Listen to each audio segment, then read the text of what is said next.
Perhaps you've heard the saying, the journey of 1,000 miles begins with a single step. And while it might sound cliche, it holds a powerful message in it. Lao Tzu was the originator of this phrase, and it suggests that even the most daunting and impossible of tasks can be achieved by taking the first step, no matter how small it might actually be. In fact, the original quote referred to a journey of 360,000 miles. Can you imagine?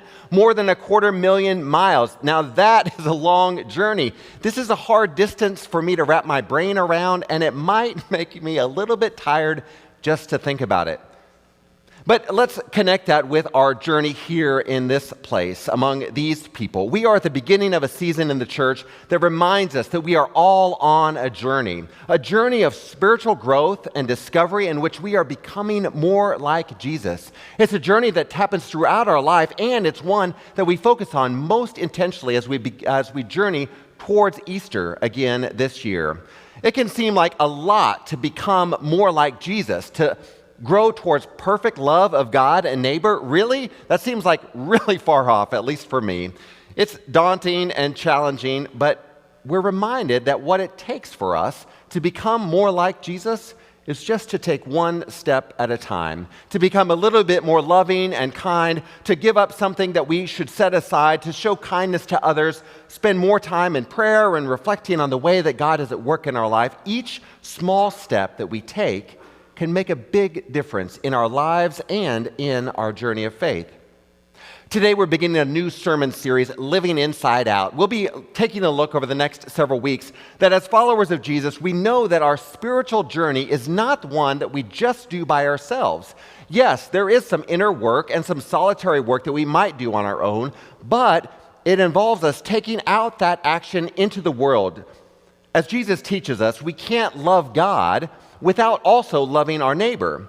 And the reflection is also true. We can't really love our neighbor without having some connection with God as followers of Jesus.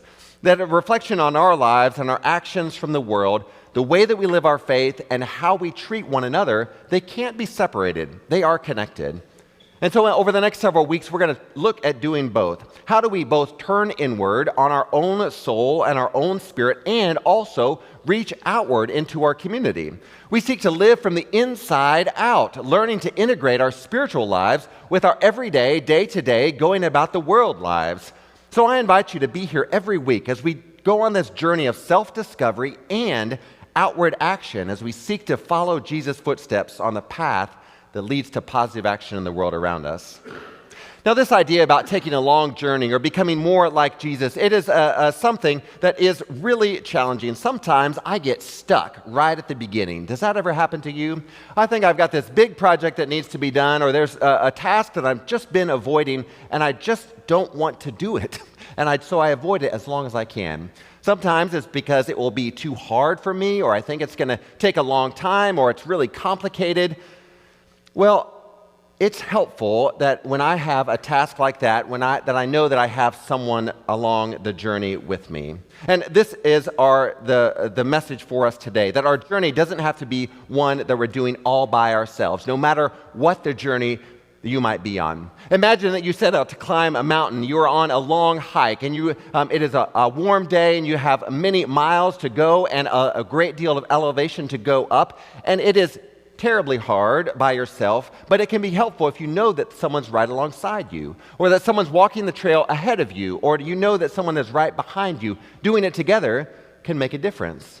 Or imagine that you're on a fitness journey, you're trying to become more physically fit, or you have some goals about your physical body. And again, when you can find encouragement and accountability and with someone else, the journey is so much easier. And I wonder, what kind of journey are you on today? Whether it feels like you have a long journey ahead of you, maybe you're halfway through the journey, there can always be some difficult times, some sense of wanting to avoid where you know that you need to go, or sometimes when you find yourself in the middle and you're not sure where the destination is. We all have moments in our life when we feel like we're wandering in the wilderness a little bit, trying to search for what that goal might be. Sometimes it's very clear and we're just avoiding it. Other times, we're less clear about where we need to be going. And that's where this idea of the journey comes to and connects us with the story of Jesus in the wilderness from Matthew chapter 4. After Jesus was baptized by John the Baptist, he had this incredible spiritual experience where the Spirit descended on him, and then right after that, he goes into the wilderness and was tempted. He fasted for 40 days and 40 nights, and during that time, the tempter came to him and offered him 3 temptations: to turn stones into bread, to jump off the pinnacle of the temple and be saved by the angels, and to turn and worship the tempter in exchange for all the kingdoms of the world. Now, all of those sound pretty good in some way, don't they? If you are fasting for 40 days, having a piece of bread, turning the stones that are right before you into something to eat, that does sound pretty good, doesn't it? And if you're in a difficult situation where you know you're going to get hurt and you're certain that someone will help you when you fall and lift you up, what a relief that would be. And all the kingdoms of the world, that's a lot of power and wealth. What a temptation brought before Jesus. But each time, Jesus responds to this temptation by quoting Scripture, by connecting with the stories of his faith that he had grown up knowing and affirming his own commitment to God. And finally, when the devil left, when the temptations left, the tempter left him, then he received help from the angels who cared for him. Now, this story is often seen as a lesson in resisting temptation, and it is certainly that.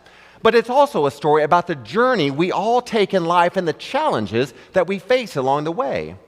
As we're beginning this season of Lent, this journey towards Easter, we're reminded that life itself is a journey, that we can all face temptations and challenges that can feel overwhelming.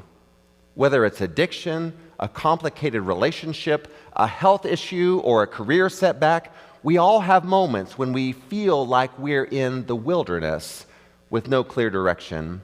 But this story of Jesus in the wilderness can give us hope and inspiration. You see, Jesus didn't give in to the devil's temptations, even though he was hungry and exhausted. He stood firm in his faith and commitment to God and trusted that God would walk with him every step of the journey.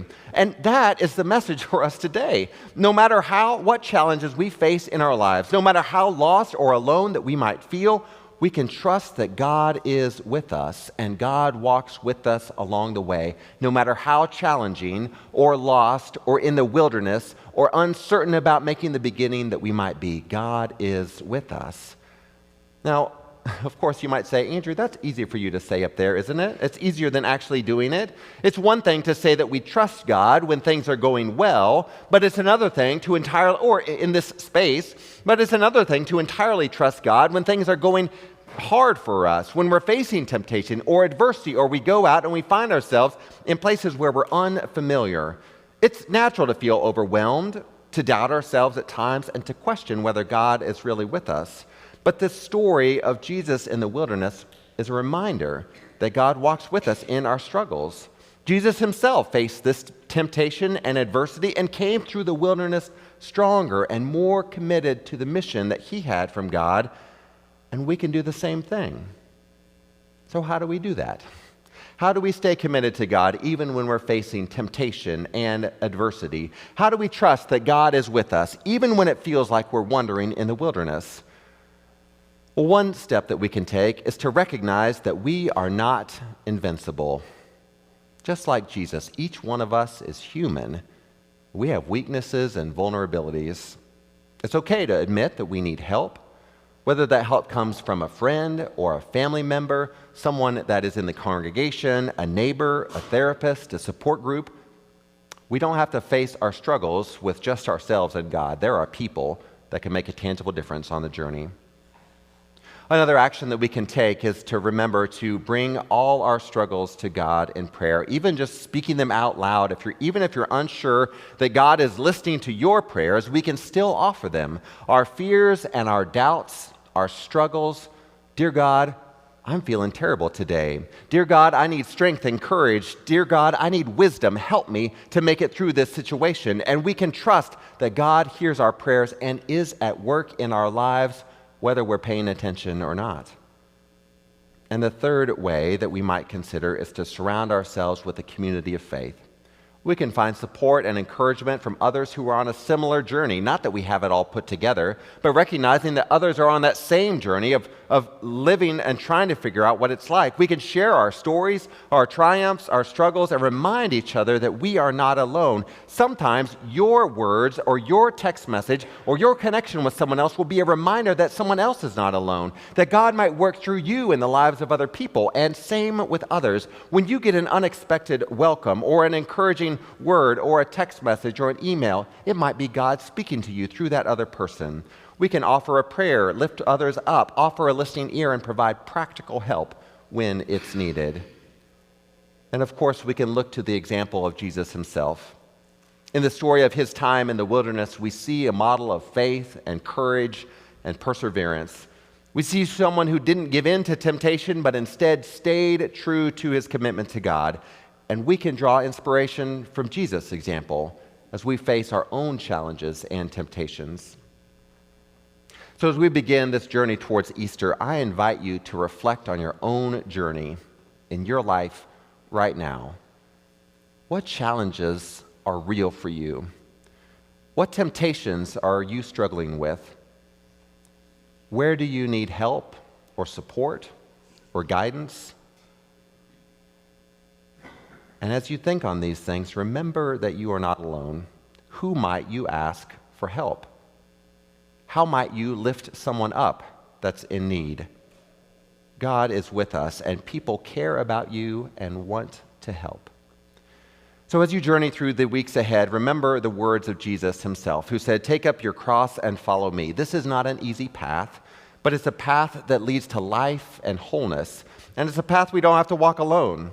So let's walk together, hand in hand with each other and with God as we journey through whatever wilderness we might be facing, as we journey towards the hope that we find in the resurrection, because the promise that God is with us is always good news, and that God comes through the most difficult thing we can imagine, and on the other side is always light and life. So no matter where you are, whatever challenges or temptations you're facing right now, remember that God is with you and walks with us in every day ahead. Will you pray with me? God, thank you for your presence with us. Help us to pay attention. Give us strength to move past the challenges and temptations, to move through them as best we can, to just keep going, trusting that you are with us.